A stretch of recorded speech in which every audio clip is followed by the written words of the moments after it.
It's my third day. It's my last day. I'll stay here all day. I'll meet with the monk at 2, and then sleep here tonight. And I don't know if there's some kind of like exit interview or something tomorrow morning. I don't know what time I'll be leaving tomorrow morning. Last night was really hard. Even though I got a lot more sleep and rest than I would like in my everyday life. I went to bed. I think I probably fell asleep maybe at 10 or something. I was just very restless. I'm way more restless last night and today than I have been. Today I feel very sad. And it's not really coming from anywhere. It doesn't really go anywhere. And my focus, I think yesterday was too much. I think I was too focused. You're supposed to observe everything very naturally. And this thing that I'm supposed to be seeing, like ultimately, has been described in this book that was given to me. And I haven't seen that while I'm here, because I'm trying to. But I have seen it, like, in my life, which is really interesting. When I was, like, in my late teens and early 20s, I would have these strange kind of out-of-body experiences where I would just... They're usually in social situations of a few people, not usually when I was alone. But I would just see my body almost as though I was outside of it. Like it wasn't me. Like I was watching this animal or thing. I was very dissociated from it. And that's a little bit of a sad feeling, but it's sad like how you would watch something through a window or something, and being separate from it is a little bit sad. So I know what that feeling is, because I've had it very naturally, but I haven't had that here. So this morning, I stayed in bed a lot. Like usually I'm sitting is the posture that I'm normally in, just because it's natural in my hut, but I've been lying down a lot this morning and kind of resting and just trying to just monitor positions, and when my mind is wandering, know that Nam is wandering. And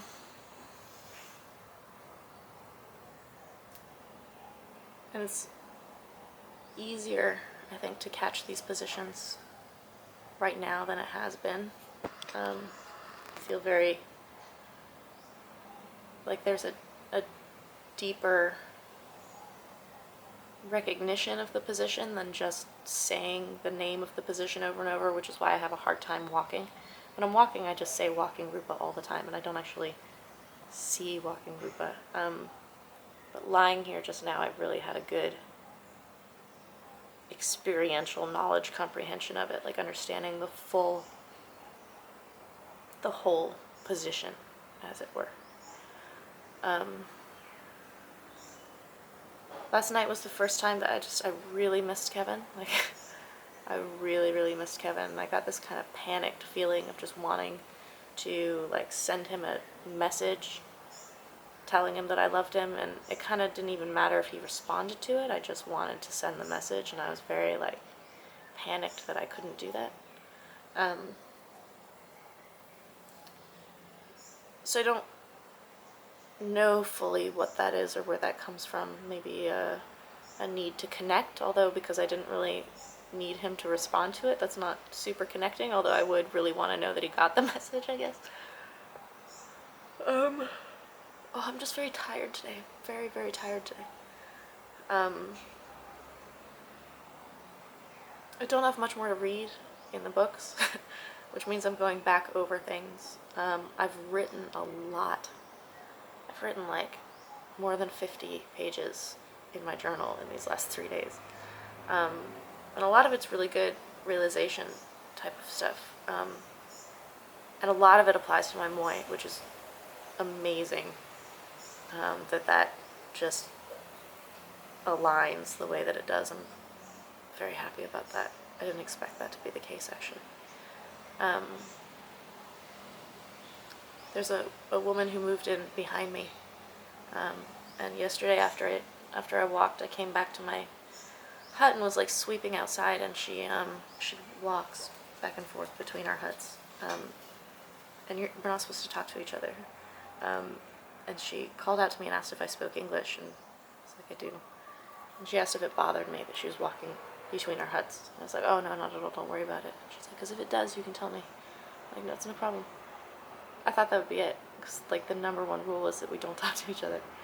I think the reason for that is that you need silence for this practice, but another one is you're especially not supposed to talk about the practice with each other, because basically we're all ignorant. So if you try to talk to someone else about it, it's like blind leading the blind, and you might kind of influence someone else's understanding in a way that might be wrong. So I think it's a good idea that we don't talk to each other. But I was very surprised that she like continued the conversation. She was asking me if I meditate, if I speak Thai. She doesn't speak Thai, so she asked if maybe I could translate for her if she needed. And I just smiled and was like, maybe, like as a way to end the conversation. But what was interesting about it was that in the gym, that would have really annoyed me to have this disruption. I'm a jerk in the gym, really. But I wasn't annoyed by this woman at all. Like, I kind of felt compassion, because she was clearly trying to cure the suffering of loneliness or needing to talk or needing some kind of contact, which I don't have. Like, I don't have that suffering. I don't really want to talk to anybody. But it was a good experience, a informative experience to feel that way in that situation. And I think that that's something that I can also carry with me into grander practice in my life. They've brought me my second meal of the day, and I'm not hungry at all. I don't know whether I'll just kind of like put some of it on a plate and save it for later, or just give back the whole thing without opening it. This feels like a very difficult day, even at the very start of it. But I shouldn't really be anticipating that, right? I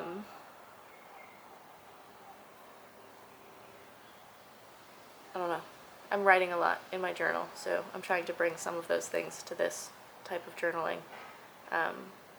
But when I go talk to the monk at 2, he's going to talk to me for a long time, and then he's going to ask me if I have any questions, and I don't really have any questions. I don't think that I misunderstand or fail to understand things. I think that I just am practicing wrong at times, but I know I'm practicing wrong. So other than telling him what I'm doing and him telling me that my understanding is false, and then I can make adjustments off of that, I don't have questions like which is Rupa and which is Nama, or like how do I do this in my everyday life or something like that. Like I don't know. I feel like you should have questions, and I don't have questions, so maybe that's something to really think about before I go.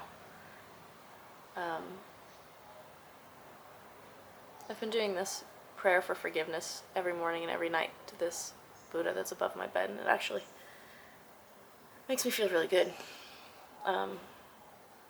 So I think that's something I'll continue doing in life.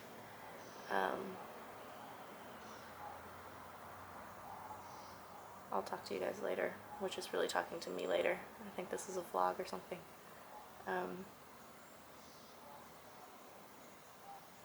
Last night the wind was so loud it sounded like it was this torrential downpour, and then it would just stop. It's so windy over here. It's actually really cold. It's really beautiful. It would be nice to live over here, actually. This meditation center has been here for a really long time. I think it's been here since like the early 80s. It just kind of like has this established space outside of space that's really cool. It's not far to get to the main road, and it's actually not far at all from where I spend a lot of time, but it feels like it's another planet or something.